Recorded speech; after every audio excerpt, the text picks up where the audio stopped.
Bienvenidos a este nuevo episodio de La Primera Vez. Peluche, vamos bien con el podcast, Vamos al peluche. Vamos muy bien. Oye, pero sabes que es muy emocionante, vamos a ver que este podcast que estamos haciendo con tanto cariño, con tanto amor, con tanto esfuerzo, con tanta dedicación, está teniendo audiencia. ¿Estás en clases de freestyle? No. ¿Estás todo freestylero? No. Papi, yo quiero que le contes a la gente. A mí no me gusta, no. ¿Qué pasó con el capítulo pasado? O sea, Hombre, no. me parece muy bonito lo que pasó. Ahorita, antes de empezar a grabar este episodio, le estaba contando pues a Peluche y a Alejo, un saludo para Alejo, nuestro director del podcast La Primera Vez, tiene un estudio que se llama Homecast. Es Que le cambié el nombre. No, es Play, weón. Hoy que lo está acompañando su novia en el escenario, por favor, novia, que le cambie el nombre.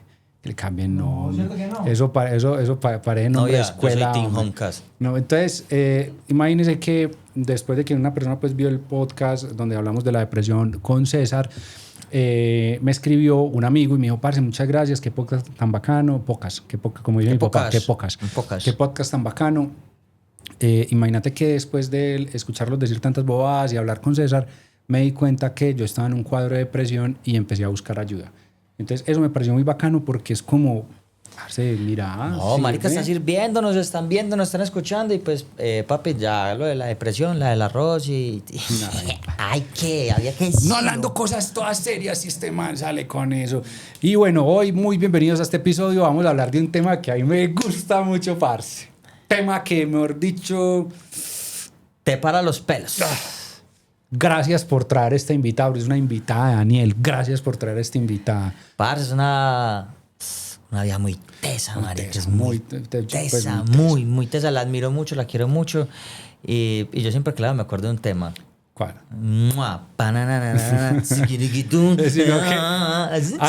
Antes de traer invitados, nosotros estudiamos qué invitado viene. Hacemos porque no podemos traer un invitado que quede así. Sí, no, y pues... ¿Puedo contar una infidencia? Ay, quiera contarse, man. Una vez traímos un invitado. No voy a decir quién es ni a qué se dedica. Pero pensamos que iba a ser muy chévere. Y el invitado se quedó así todo el tiempo. ¿Vení vos, tata? Sí. ¿Vení? No. ¿Vení? No. ¿Sabe que nos tocó terminar el podcast y decirle a Alejo, ni lo edite? Parecía primo de Freddy Rincón. ¿Por qué?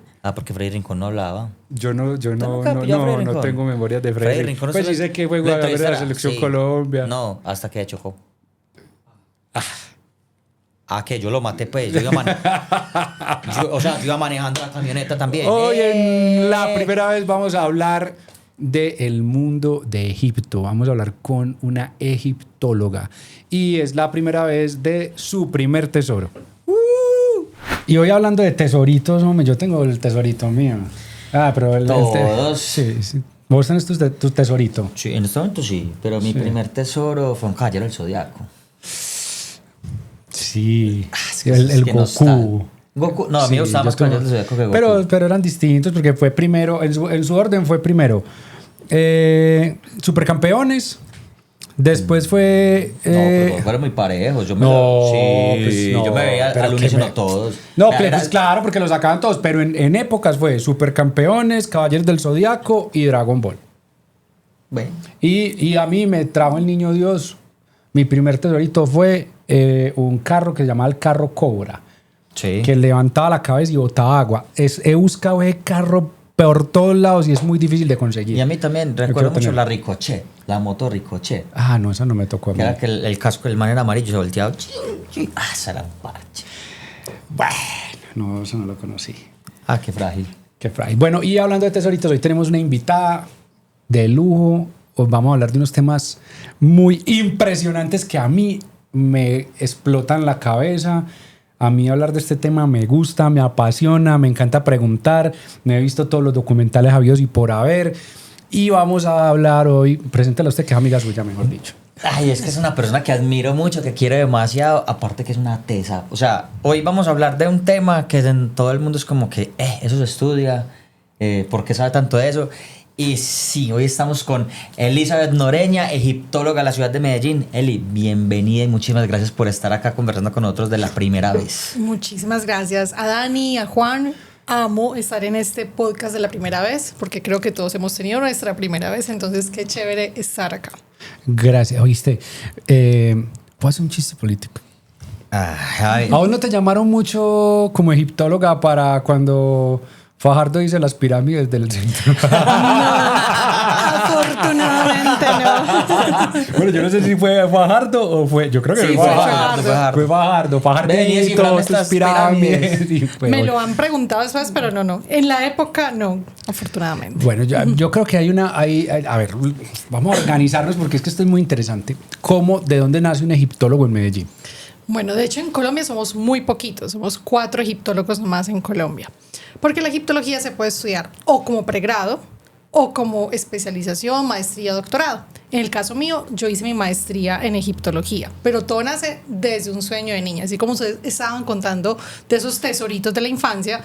Yo soy súper nerd, mi tesorito fue una enciclopedia súper didáctica que desplegaba el templo de Abu Simbel, fue un regalo del Niño Dios también, que tenía sellitos para hacer mensajes en jeroglífico, tenía un libro de cómo se hacían las momias y fue un regalo a los 7 años. ¿Dónde estudiaste egiptología?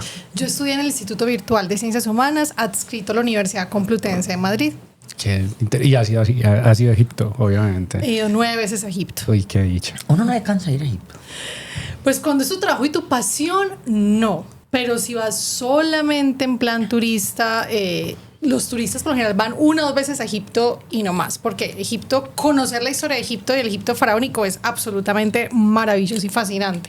Pero Egipto no es el Egipto de los faraones. El Egipto actual es una república árabe y es un país súper poblado. Estamos hablando que la capital del Cairo tiene alrededor de 26 millones de habitantes. Qué locura. Entonces es caóticamente bello. Un país que tiene el 80% de población musulmana, 20% copto-cristiana. Entonces, claro, cuando tú vas en plan turista, tienes, digamos, como todo asegurado para ir a ver lo que hay que ver, ¿cierto? Cuando vas en plan de trabajo, tú aprendes a lidiar con todo ese tipo de situaciones, igual como es tu trabajo y lo amas, pues claro que sí, pero sí, obviamente es agotador el solo hecho de que estamos al otro lado del océano, entonces obviamente el solo vuelo ya vas a llegar cansado, pero cuando tú estás apasionado por algo, yo creo que es algo que vas a disfrutar ¿Y siempre. nunca te han dicho ya al bajar Mamadi al subir la meta? Pero No. ¿eso qué tiene que ver con Egipto? Es árabe, mijo. ¿Cómo así?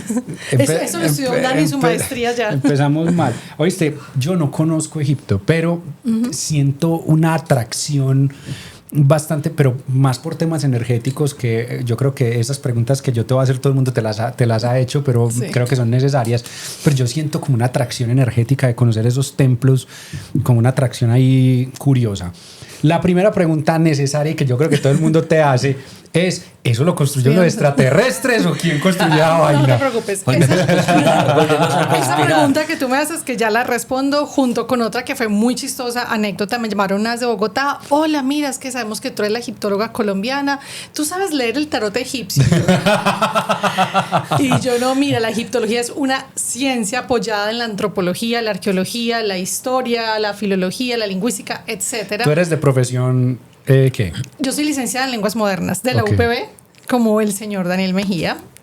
Soy especialista en literatura y soy magíster en egiptología. Qué locura. Entonces, ahora sí Esta pelada respondo. ya ha leído alguna cosita, ¿no? Sí. Doy fe que Respondo. tiene una hermosa Ay, y nutrida sí. biblioteca. No, ay, qué bien. Ese es mi tesorito también. Qué bien. Entonces, mira, no fueron los alienígenas, no fueron civilizaciones ancestrales. Ah. Respeto muchísimo, obviamente, quienes se acercan a Egipto desde el punto de vista mágico esotérico, pero pues si vamos a la evidencia científica y arqueológica, no. De hecho, y tampoco fueron esclavos. Las películas de Semana Santa del capataz egipcio dándole látigo y esclavos cargando bloques de piedra inmensos, no fue la realidad. O sea que Disney nos mintió. Nos El mintió. príncipe de Egipto es una mentira. No. Pero yo estoy muy Disney decepcionado. maldito. Yo Nos estoy muy... mintieron. Ey, no conté la de la tristeza de Disney. Yo, mira, Y no les pagaban, o sea, eran trabajadores decepcionado. libres y de hecho hay un papiro que lo encontró una misión arqueológica francesa en el 2013. Dentro de todos los papiros que encontraron, que son rollos del Mar Rojo, encontraron uno que es el diario de Merer. Y ese diario era el diario de un capataz de la obra de la Gran Pirámide de Giza, la pirámide de Keops, y narra el año 27 de construcción de la pirámide. Entonces también ahí quitaron otro mito que pensaban que se había demorado por ahí 20 años. Puede calcularse que se demoró hasta 30 años la construcción de esa pirámide. Hablaban desde qué cantera traían las piedras, la cantera de Tura. Hablaban de qué tipo de pago, porque en ese momento obviamente no había papel moneda, no había monedas acuñadas, no, el pago era en especie. Entonces era cerveza. Yo sabía que Dani iba a decir qué rico. Es que qué rico los pagos en especie, ¿no? No, a mí que me ganen con plata, que con ustedes no me paguen nada. Pero pagaban con cosas que te gustan: cerveza, vino, cereales y mujeres, etc.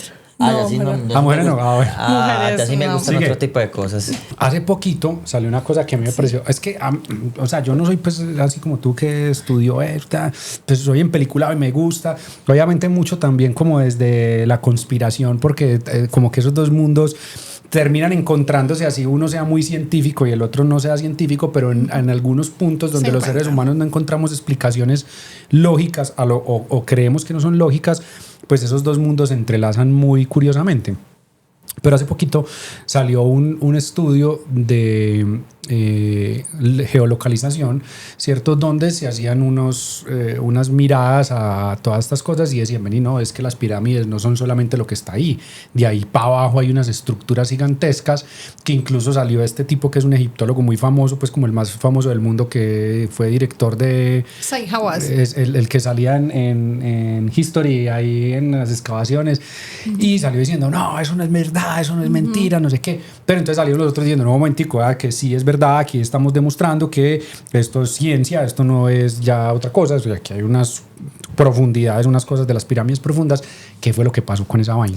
Pues realmente hicieron incluso varias investigaciones y comprobaron que no, pues, eso no es cierto que hayan estructuras debajo. Las pirámides se hacían parte de complejos funerarios, es decir, la pirámide no está puesta ahí porque sí, era parte de un complejo funerario. Un complejo funerario va a tener muchas más cosas, va a tener templos, almacenes, etcétera. Entonces, sí hay casos de tumbas como las mastabas que tenían estructuras superiores visibles y tenían también estructuras subterráneas, pero las subterráneas eran más que todo pozos, capillas o cámaras del sarcófago. Dentro de la Gran Pirámide, científicamente sí se han comprobado, son una especie de canales o vacíos, que de hecho ha sido pues ahora con nanotecnología y con cosas que han podido entrar en los pasillos y revisar, y esa parte sí está documentada frente como a unos vacíos, unos espacios que no se han podido aún entrar dentro de la pirámide, pero no en la parte inferior, sino dentro de la pirámide como tal.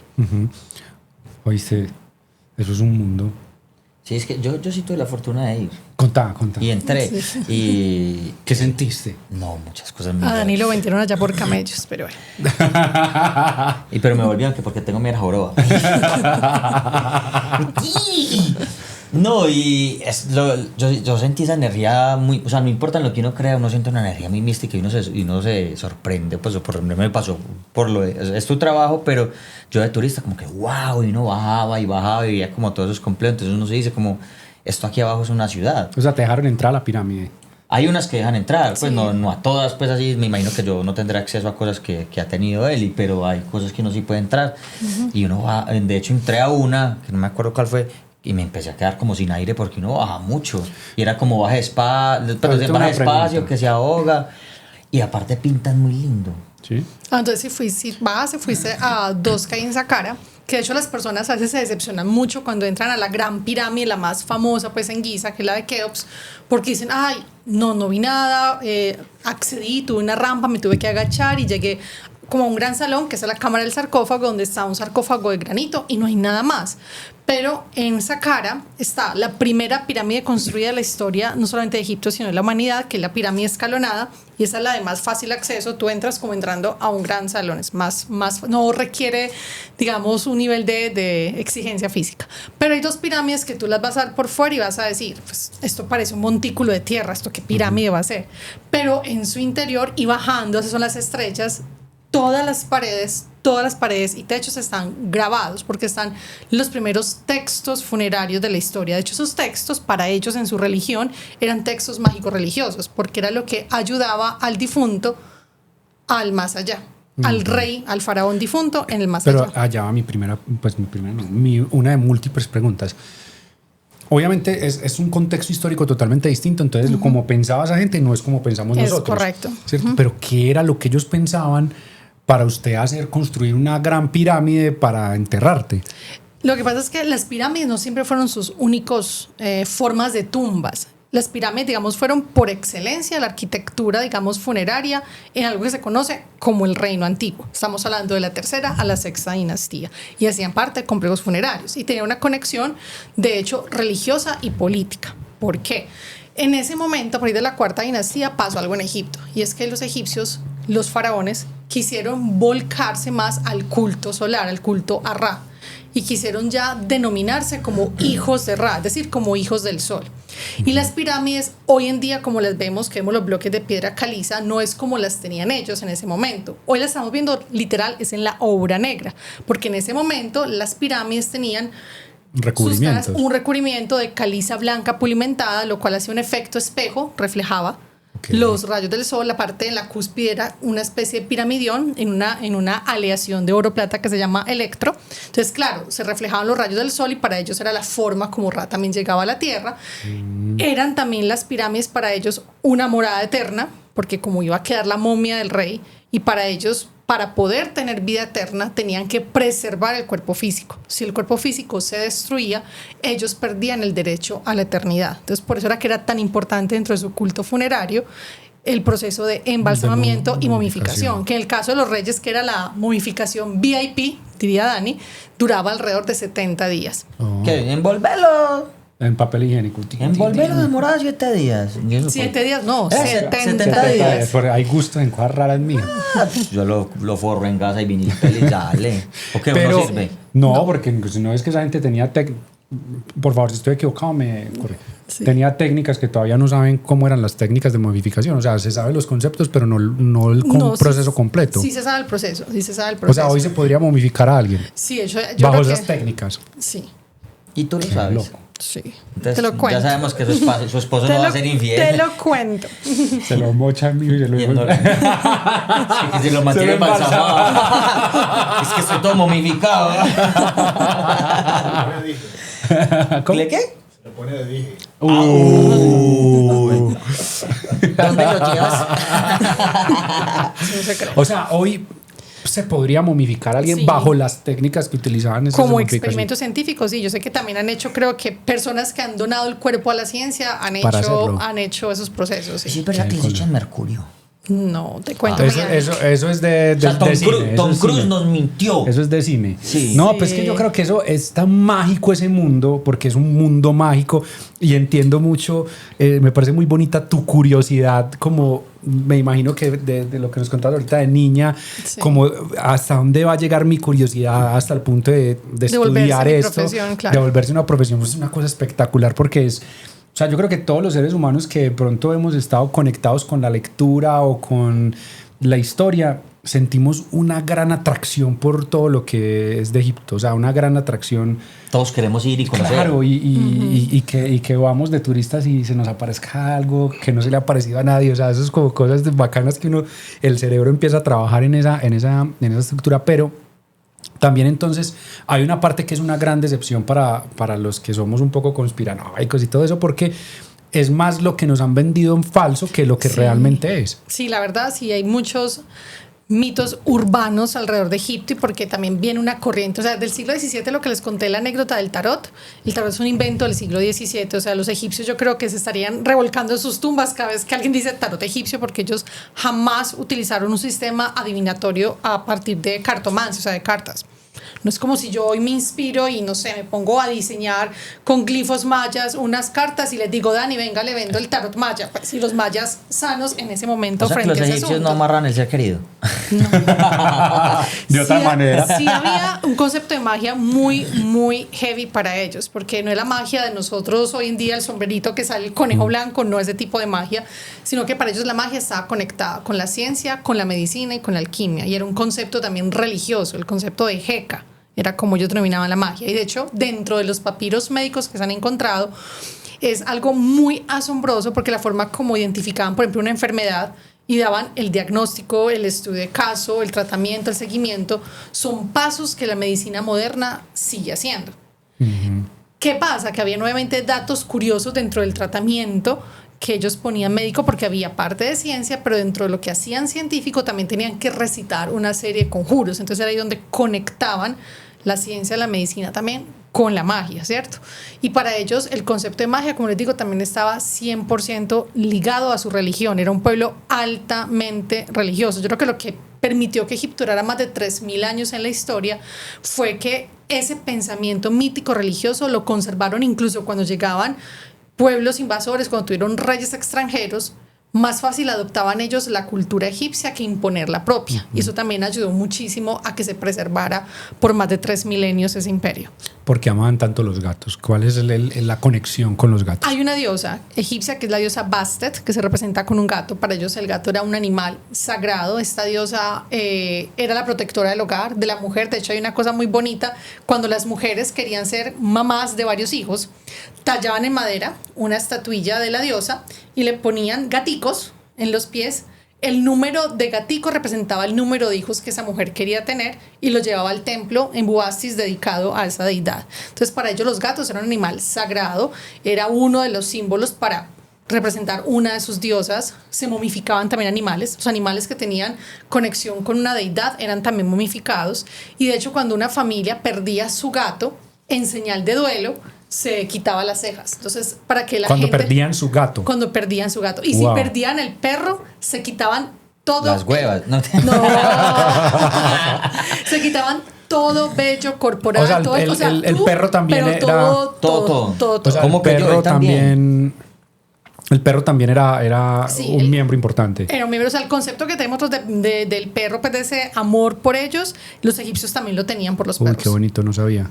Pensé que solamente era gatos. No, gatos y perros. Solamente que el gato está conectado a una deidad. A una deidad. Hay Ok. un dios, el dios Anubis, que se representa como si fuese un perro negro, pero es realmente un chacal negro, porque como los chacales son animales carroñeros, los egipcios son súper observadores de los fenómenos de la naturaleza. Entonces, muchos de los dioses que vemos que tienen representación animal es porque ellos veían en ese comportamiento animal la cualidad que necesitaban para ese dios. Entonces, Anubis es el dios del embalsamamiento, de la momificación, el maestro de las necrópolis, es decir, de los cementerios, de las tumbas, porque los egipcios veían a los chacales merodeando las zonas donde estaban las tumbas porque son animales carroñeros. Entonces, ellos se identificaban en un animal una condición o algo y les servía obviamente para la iconografía de un dios. Qué bonito, qué bonito. Hay una pregunta de una cosa que no sé si es verdad, mentira o mito, y es hablando de la deidad del sol.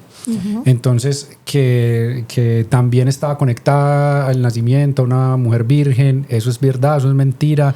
Que es la repetición de la historia de Jesús, pero en el antiguo Egipto. ¿Eso es verdad? ¿Eso es mentira? ¿Eso es chisme? No. ¿O hay algo ahí de contexto realidad? Un pedacito real es el nacimiento del sol, pero lo conectado a una mujer virgen no. Para los egipcios, ellos tenían muchas formas de explicar el origen de su universo. Si tú te vas a estudiar los griegos o los romanos, tú encuentras esos mitos cosmogónicos que son los que explican el origen del universo para cada cultura. Encuentras el de los griegos y el de los romanos clarito. Los egipcios tenían hasta 5 formas de explicar el origen de su universo. O sea, tenían 5 cosmogonías que tenían mayor importancia dependiendo de la ciudad en la que estaban. Entonces, el culto que más difusión tuvo en todo el territorio fue la cosmogonía heliopolitana, es decir, la del sol. Y ellos, ese sol, Ra, que yo creo que es una de las preguntas que salen en todos los crucigramas, dios egipcio del sol. Yo creo que es de las preguntas que siempre sale. Ra tenía 3 nombres, de hecho. El sol del amanecer o del nacimiento lo llamaban Kepri y lo representaban con un escarabajo. Y ya cuento por qué el escarabajo.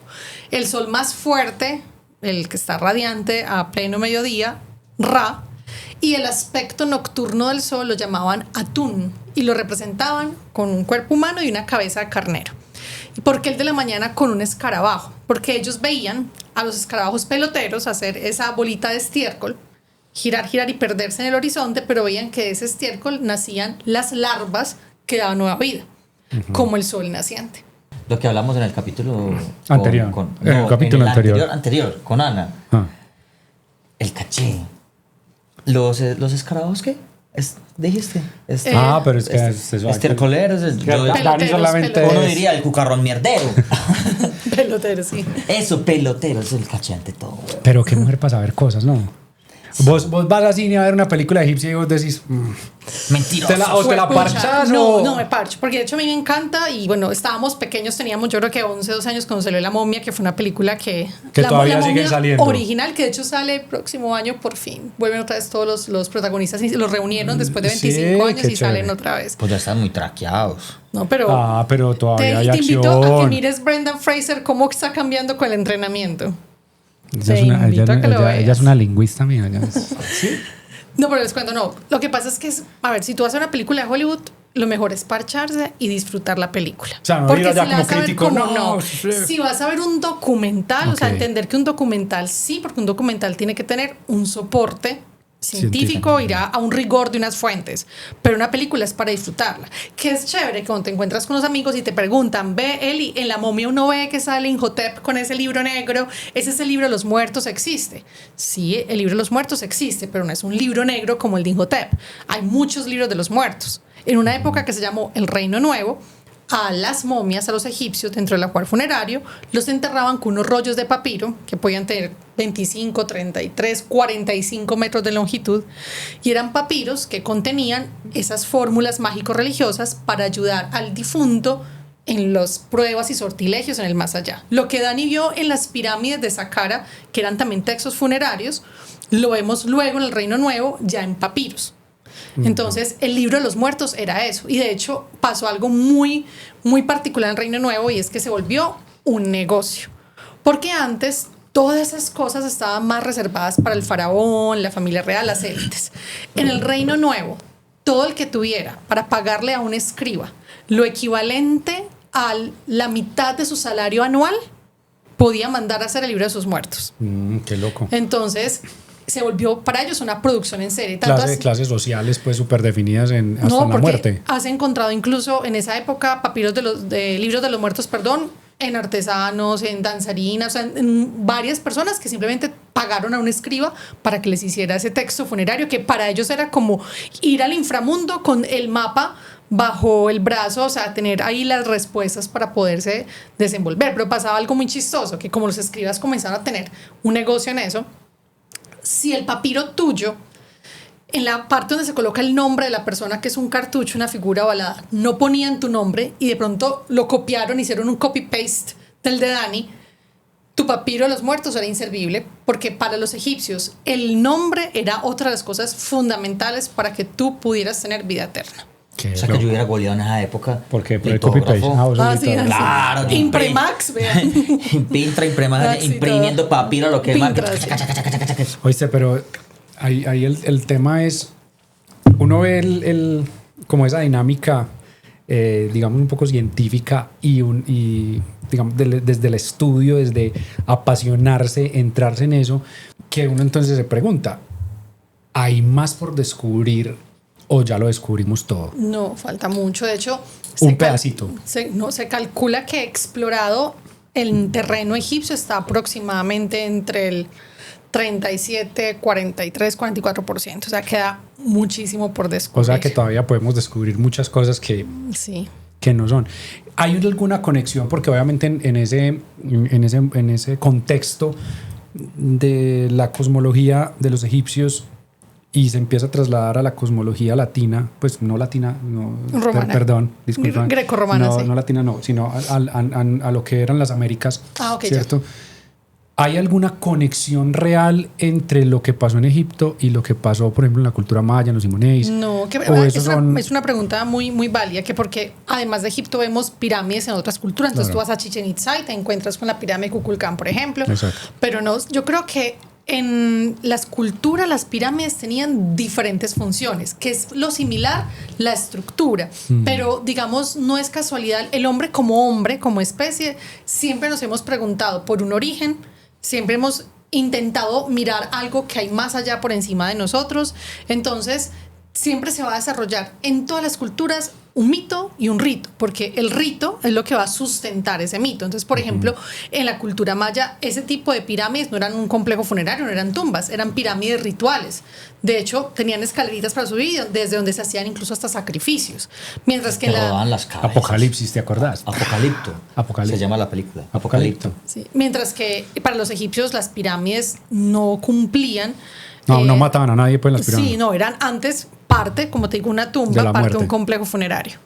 Qué loco. Y es verdad que... Porque es que el mito es, no, que se conocían y que los extraterrestres, que No, y hay muchos años de separación y no es como hoy en día que uno diga, bueno, Dani es un maya y Juan es un egipcio, entonces tú subiste una historia y Dani la vio y Dani dijo, no, pues qué idea la de Juan, voy a hacer una pirámide también aquí.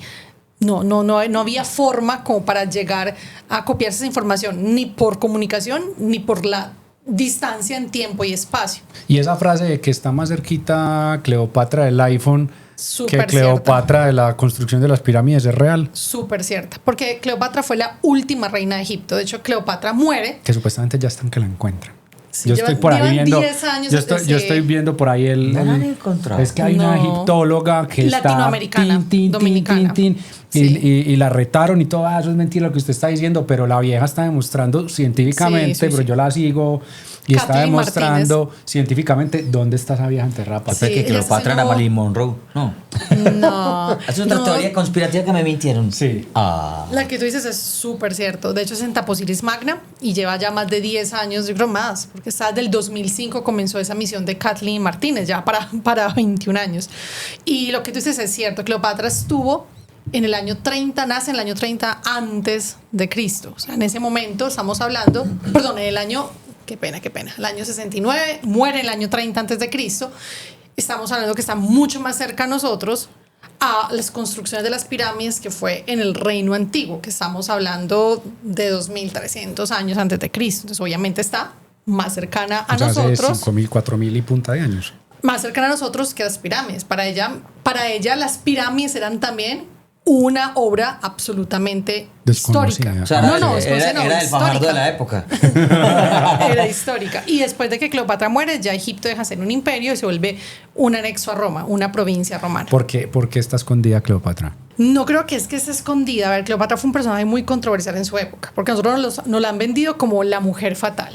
¿Cierto? Sí, claro. La mujer que sedujo a los hombres más importantes, a Julio César, a Marco Antonio, y la historia, digamos, la romantizó y Hollywood y la puso desde ese nivel. Una mujer absolutamente hermosa, seductora. Luego llegan las investigaciones y dicen, ¿sería realmente tan hermosa como la pintaron? Por los relieves que se han encontrado de ella, que son pocos, por las monedas que se han encontrado, por los bustos que se han encontrado. Dicen, no, de pronto no era tan bonita físicamente, pero sí era una mujer sumamente inteligente, atractiva, una mujer que hablaba más de 6 idiomas, que ella, de esa última dinastía que fue la Ptolemaica, era la única que se preocupó por hablar al pueblo egipcio en la lengua antigua egipcia y en escribir en escritura jeroglífica. Entonces el pueblo, ella realmente se dio la oportunidad, teniendo un origen macedonio, porque ella no era 100% egipcia. Esa última dinastía de Egipto tiene un origen macedonio porque es la dinastía fundada por Alejandro Magno cuando llega a Egipto. Entonces, Cleopatra se ocupó realmente por conocer la historia, la religión, el idioma, y ella quería hacer de Egipto el imperio maravilloso que fue en un comienzo. Y por eso vio en Roma un gran aliado. Pero lamentablemente, las cosas para Roma, ella no fue respetada. Ella fue la mujer que puso a tambalear a Julio César. Exacto, el imperio. Entonces, para ellos, desaparecer su imagen era lo más viable. Entonces, la investigación de Kathleen Martínez, quien está buscando a Cleopatra en Taposiris Magna, como te digo, cada vez se acerca más, ha tenido muchos hallazgos, muchos indicios, pero aún no se ha descubierto su tumba. O sea, que Cleopatra la cagó por ponerse a pagar en especie. A Yo no negociar sé, ahí. esa parte de la historia no la conozco. Eso entendí yo. O yo entendí lo que quería entender. Más o menos. ¿Quién fue más importante? ¿Cleopatra o Hatshepsut? En términos de tiempo de reinado y lo que logró, yo diría que Hatshepsut. Y Dani, felicitaciones, está súper dateado. No, y es que yo estuve en el templo de Hatshepsut En del Bajarisil, que es enclavado en la y en la me, roca, uy, sí. me impresionó. Es una cosa que uno Sí, decía. de los hombres más hermosos. Pues yo, excavado en la montaña. Yo sí. llegué allá, eso sí lo hicieron los alienígenas. Porque es que es una cosa. No sé, me corregirás la palabra, empotrada. Sí, enclavado en la Yo montaña. no pensé, en la roca. ese templo está empotrado en la montaña. Montaña, sí. Entonces vos entras y es una cosa de lejos, uno, es pequeñito, pero te empezás a acercar, es una cosa inmensa y cuando entras de ahí para adentro es una cosa que uno dice, ¿cómo? ¿Y qué dirías tú si yo te digo que 6 dinastías antes de ella hubo un templo así igual? 6 dinastías ¿Cuánto antes de duró? que- ¿Cuánto? Partamos de cuánto dura una dinastía. Sí. No tienen la misma duración todas. ¿Pero qué es una dinastía? Digamos, O sea, dinastía es una familia real, o sea, se divide el imperio egipcio, se divide el faraónico en 31 dinastías en total, desde el primer faraón hasta la última reina que fue Cleopatra VII. Hatshepsut es de la dinastía 18 y hubo un reino nuevo, hubo un faraón en la dinastía 12, reino medio antes que ella, que en esa misma zona, si tú fuiste al templo, al ladito hay como unas ruinas de algo. Ahí estaba ese primer templo que se dice que cuando Hatshepsut lo vio dijo, yo quiero el mío así, pero en versión 2.0. Entonces, el templo de ella fue inspirado en un templo de un faraón anterior al de ella, pero se Claro, dice que el de ella envidiositos, fue pues, entre ellos. no, y eso es magnífico. de mujeres, son envidiosas. Mentira. Oíste, Yo y- sé y que no. la egiptología como tal, ¿cierto? ¿Cómo te ha mostrado un mercado en Colombia donde pues uno dice, es que yo voy donde un ingeniero, pero yo voy donde un egiptólogo?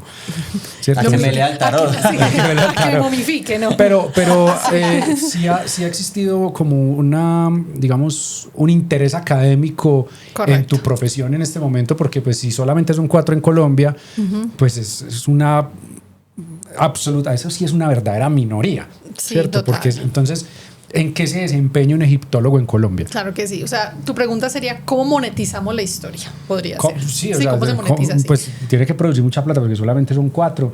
Esta Sí. muchacha... Oh, usted vive del aire, mentira. No, aún no. No, chicos, no. La egiptología tú puedes dedicarte de varias formas. O en docencia e investigación, que es lo que me dedico yo. En trabajo de campo, los egiptólogos, arqueólogos que están en campo. Hay otros que son los que están encerrados en laboratorio, los papirólogos, por ejemplo, que hacen restauración de papiros. Hay otros que son epigrafistas, que son los que se dedican a las traducciones de textos, tanto lo que encuentran en papiros, en fragmentos de piedra o cerámica que se llaman óstraca, o la escritura que vemos en los templos que te gustan, en los obeliscos, etc.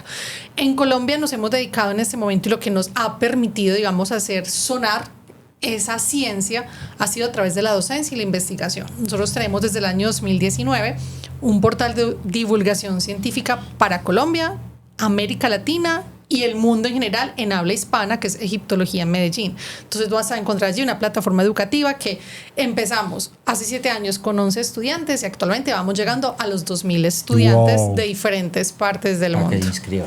No, pues es que es fascinante. O sea, Sí, y también Eso a nivel- atrae mucho, o sea, es que es un tema de una atracción y muy interesante que lo cuentes porque yo no sabía que eso existía, o sea, yo siempre he pensado que para estudiar egiptología o aprender algo de eso, pues uno tiene que ir a Egipto o a Estados Unidos, pues como A para Oxford, aprender, a Harvard, pues Sí. aprender, obviamente no a estudiar No, claro. profesionalmente, pero sí aprender cositas, pues como cursos de extensión. Sí, Como es el que correcto. estudia cerámica. Formación continua. Formación con el que Porque hay estudia muchas cerámica. no, personas, estudio hay muchas egiptología. personas que quieren simplemente acercarse a un estudio Claro. tranquilo, informal. No quieren ser egiptólogos de profesión y están buscando un posgrado, una maestría, un doctorado, sino quieren acercarse a estudiar y conocer Egipto.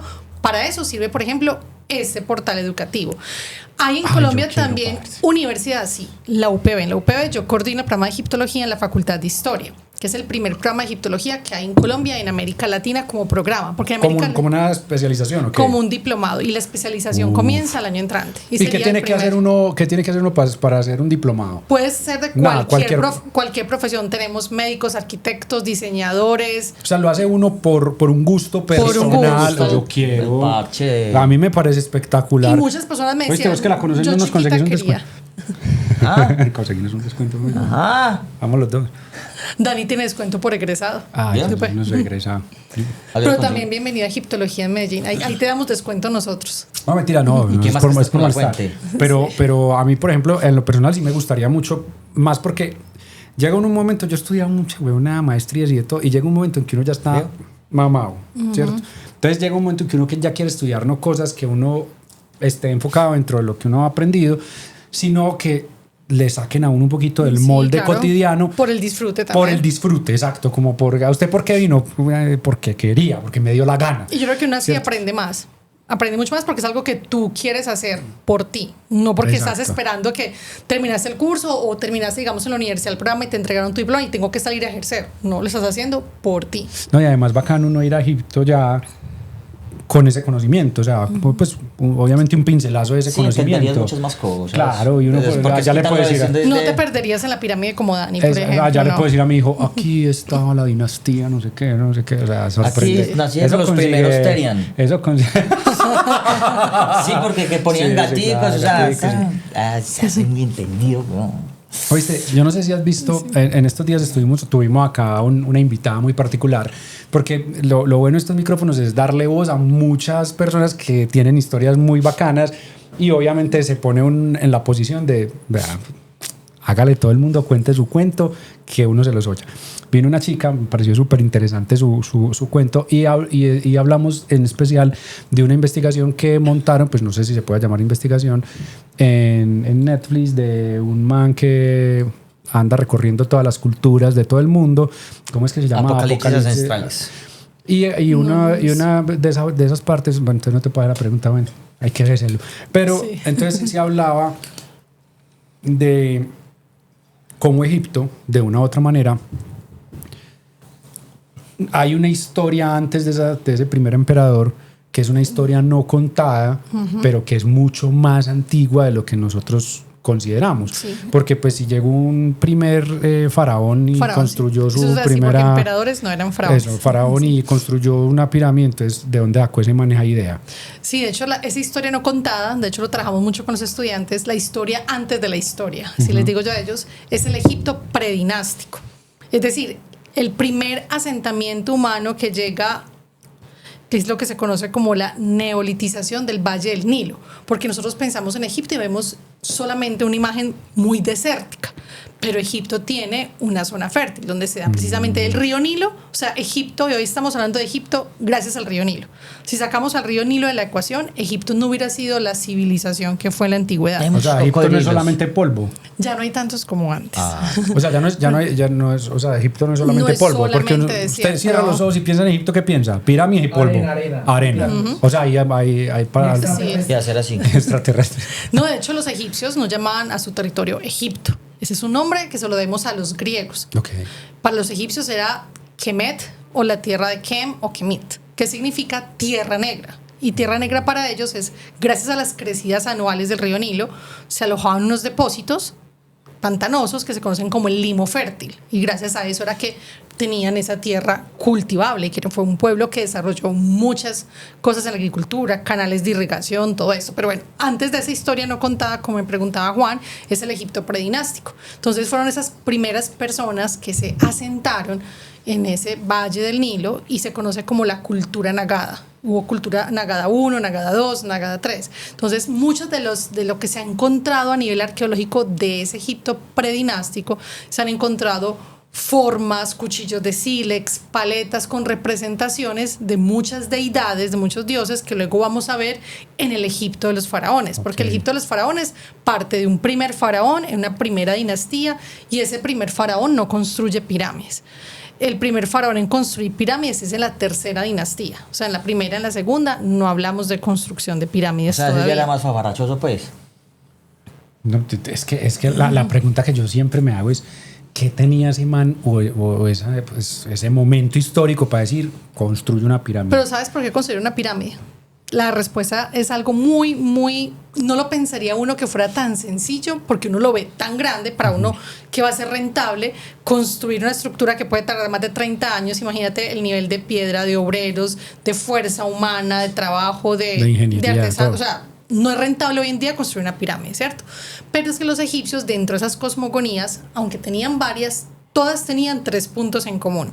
Todas partían de la base que el universo antes de ser creado era un océano oscuro y acuoso, que llamaron el Nun. Y hablaban de que emerge un primer montículo de tierra, esa primera montaña inicial.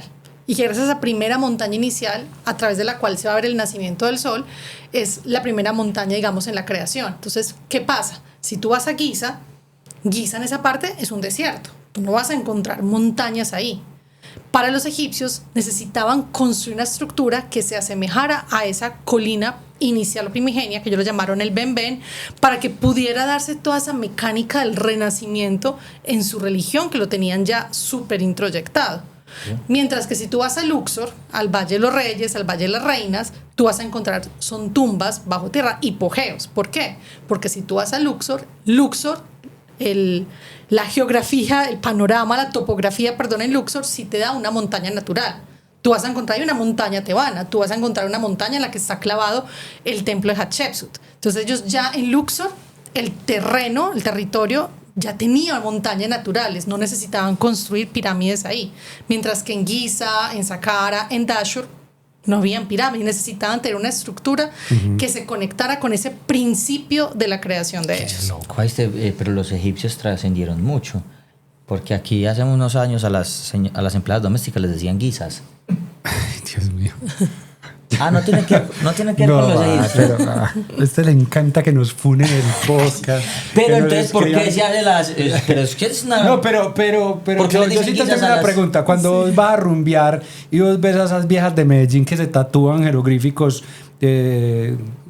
pues egipcios, vos te reís mucho de lo que dicen de verdad, ¿cierto? Sí. Porque no dicen lo que la gente cree que están diciendo. No. Cuando tienen un solo signo, sí. Porque dice, bueno, es el signo de la vida o de la estabilidad, listo, tiene un sentido. Pero cuando son signos aleatorios, no. O sea, se ven muy bonitos, pero no estás diciendo nada ahí. Eso no, sería muy interesante. Esa es una vaina en ese. Tenemos un conocido que se hizo. A ver, yo te leo sobre.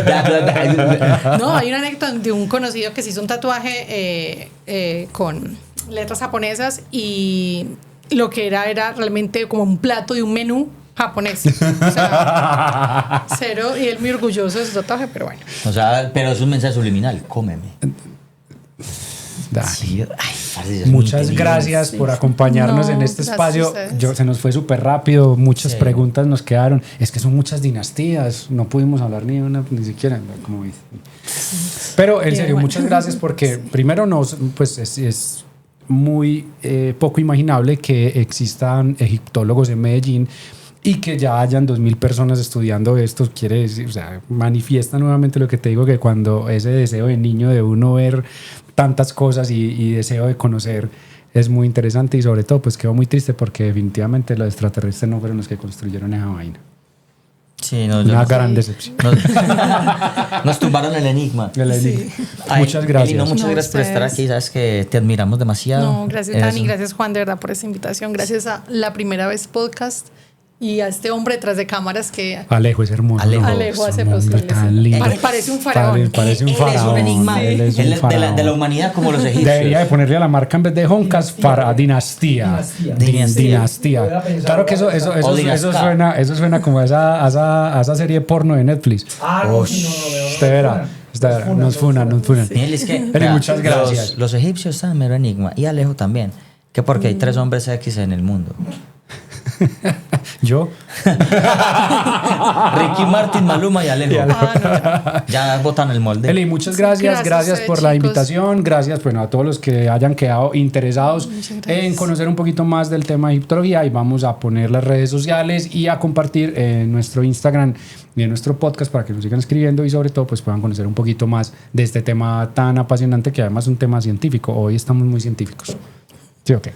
Parce, yo quedé extasiado con esa vieja. qué información. O sea, imagínate, o sea, es que 45 minutos para un invitado es una cosa, uno cree que es mucho tiempo y no hablamos ni de la primera dinastía. Imaginen, nosotros 45 minutos hablando con ella de una cosa milenaria. No, ¿cuántos podcasts necesitamos para hablar de Egipto? Esa vieja debería tener un podcast, Alejo. Debería tener un podcast. Pero tiene una página chimba, pero no, Homecast es lo mismo va que a un hacer una podcast. alianza No es lo con mismo que un... Egiptología en Medellín. Yo escucharía ese podcast. Yo escucharía el podcast, parce. Pues lo que pasa es que a mí ese mundo me parece muy maravilloso. ¿Quieres escuchar su programa? Trabaja en radio en UPB. Ah, bacanísimo. Para que sí, escuchen chévere. el programa. Chévere. Le voy a pedir por ahí para que nos dé el dial. Ella tiene un programa de egiptología en Radio UPB Bacanísimo. para que lo escuchen. Pero es que lo maluco de la radio, parce, pues yo amo la radio. O sea, yo, por ejemplo, todos los días escucho radio. Yo entreno todos los días y la gente cree que yo estoy escuchando rock and roll. No, yo estoy escuchando mi emisorita donde estar hablando de noticias y todo eso. O sea, y te la radio... tomé de ejemplo, porque yo, por ejemplo, escucho el pinchadito.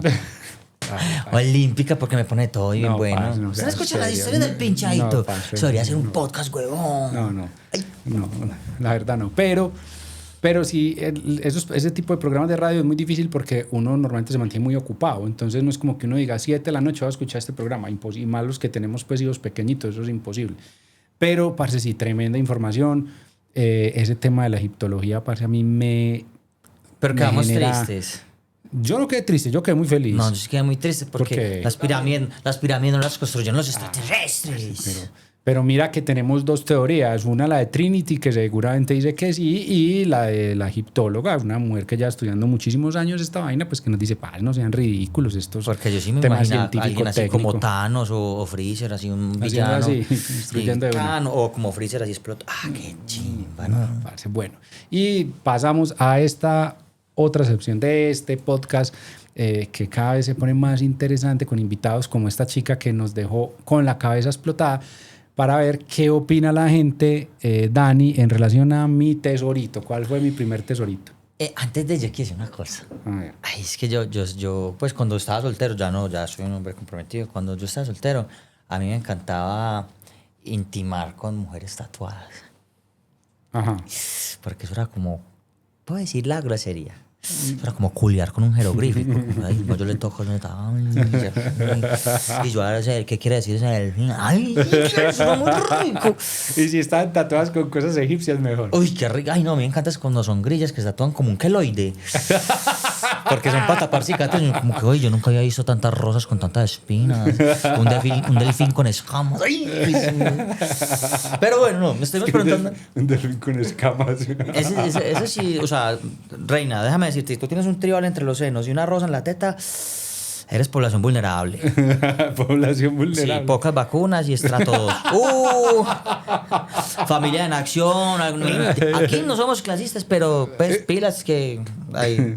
O sea, otra pandemia no sobrevives. Y bueno, nos estuvimos preguntándole a la gente cuál fue su primer tesoro. Todos tuvimos como ese primer tesoro porque Ya. pues hablar de Egipto, hablamos de eso, como ay, los tesoros, ta, ta, ta. Entonces vamos a escuchar qué dijo la gente. Mi primer tesoro fue un reloj QIQ que me dejó mi papá. Aún lo tengo guardado, no lo uso sino para ocasiones especiales. La última vez que lo usé fue para mi graduación.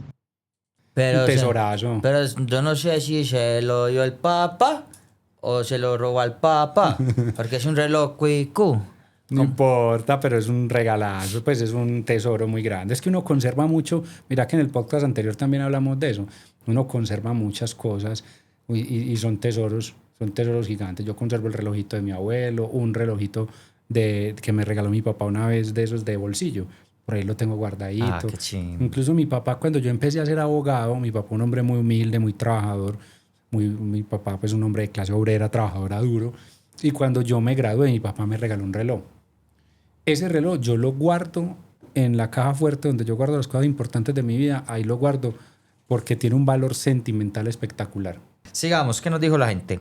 Conocer a mi novia, que hoy en día es mi esposa. Primer tesoro. Ay, qué lindo. Pero sí, mi esposa es mi tesoro, pues. Más ¿Cuánto? preciado. Mi esposa y mi hijo. ¿Cuánto ya usted con su esposa? 13 años, 14 Aquí las tengo. aproximadamente. No, acá. Eres un huevo que sigue cayendo. Me pregunta lo mismo siempre y sigue cayendo. Es que es un número muy mágico, ¿no? No, pero es un tesoro. Tener una buena mujer o un buen marido, eso es un tesoro. Mentira, sí, yo ya me volví un Y en romántico. este mundo como está de loco, papi. Ay, una buena mujer, eso sí que es un tesoro, papá. A mí ya me están diciendo Leonel Álvarez. Yo no soy coqueto, yo soy un tierno. Vamos con otro tesorito. Sí, por favor. Otro tesorito. Mi primer tesoro siempre es y será mi familia. Es lo más valioso que tengo y a lo que más le doy valor. No, la familia es un tesorazo, mío. O sea, que la gente está enfocada en los tesoros sentimentales. Sí, claro, pues de las dos cosas, pero mira que nadie ha dicho mi tesoro es mi, no sé, mi Toyota TXL. No, mi tesoro es la familia, un detalle que me dejó mi papá. Y mira que no importa el valor, importa es el significado emocional que las cosas tienen. No, pero no también puede tener tesoros materiales. Yo tengo una colección de muñecos de Caballeros del Zodiaco y son como mi tesorito. Sí, muy bien. Parchado, ¿no? Sí. Vamos a ver qué más dijo la gente. Bueno, mi primer tesoro fue es lo más valioso que tengo, que son mis hijos, pero entonces mi primer tesoro fue la llegada de mi primer hijo. No, imagínese. Él me cambió la vida Las y le dio el valor a mi vida. Esta persona Entonces, está consumiendo sustancias psicoactivas. Era audio, no terapia. Pero sí, no, es que una llegada y un hijo, parce, es una cosa Descríbeme maravillosa. eso, es que yo no voy a ser papá. Porque No, no puedo. eso, el día, yo entré al parto con Ana, pues, a acompañarla en todo su parto. Pues yo tengo un problema, es que cuando yo veo sangre me puedo desmayar muy fácilmente. Entonces yo siempre estuve al lado de ella, pero yo nunca mirando, siempre estuve agarrándole la mano, dándole besitos en su cabeza. Cuando ya Noah salió y yo lo cargué, eso nunca se va a borrar de mi cabeza, jamás. Eso es mágico, eso es lo más, el momento más significativo de mi vida, y no hay nada más significativo que ese momento. Ese momento de cargarlo, de olerlo, el olor, los que son papás o mamás entenderán, oler a ese ser. Ese olor es una cosa que se queda para siempre en la cabeza y yo no puedo, eso es una sensación increíble, eso es un tesoro, el tesoro mental mío es ese momento. Amor, prepárate, me voy a reversar la vasectomía. Eso se puede reversar, papi, cirugía y chao. Como duele diría usted el también, querido Diomedes, te voy a Leo, peñar. tin, tan. Un chuzoncito y listo, tiquiti.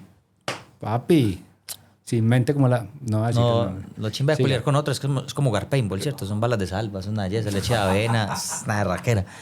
Y lo que no puede faltar siempre la primera vez, la palabra contundente de este podcast, la sabiduría, la meca de las reflexiones, la palabra de la abuela. Le preguntamos chévere. a la abuela cuál fue su primer tesoro y esto fue lo que nos respondió. Mi primer tesoro fue el nacimiento del primer hijo, o sea, su papá, que era tan cómodo que venía sentado encima de mi vejiga. Y feliz. Pero mira que los egipcios, la familia era un tema muy importante y tenían tesoros que obviamente pues te enterraban con tus tesoros y con tus pertenencias y todo eso tan bonito. Pero mira el tema que me dejó muy impactado de los gatos y los perros. La importancia. Claro, o sea, eran tesoros de la familia, no era simplemente el gato, el perro, no, eran parte activa, eran tesoros que tenían las familias. Y estamos hablando de hace X cantidad de miles de años. Entonces los tesoros uno no solamente son cosas materiales, y muy bonito que mira que nadie dijo cosas materiales como, no sé, mi carro, mi casa, no, es mi No, muy familia. sencillos. No, es la realidad y es también lo bonito del podcast, que, Es que sí. esos son valores que tenemos los seres humanos, identificar los verdaderos tesoros. Hasta la abuelita estuvo soft. Exacto, Hoy. entonces es identificar los verdaderos tesoros son la familia. Para mí un tesoro grande es el conocimiento y esta chica hoy nos derramó conocimiento. Y antes de terminar, al principio nos lo dijimos, agradecimiento a nuestros patrocinadores. A Joncas Estudia no es un patrocinador, gracias a Dios por ese nombre, pero agradecerle mucho a Alejo Londoño por este episodio, a su marca Joncas, a Vega Seguros, a Pintra que por fin está imprimiendo bien, a Café Parceros. Y bueno, nos vemos en nuestro próximo episodio. Recuerden seguirnos en nuestras redes sociales. Ojo, anótense pues para nuestro próximo show en diciembre.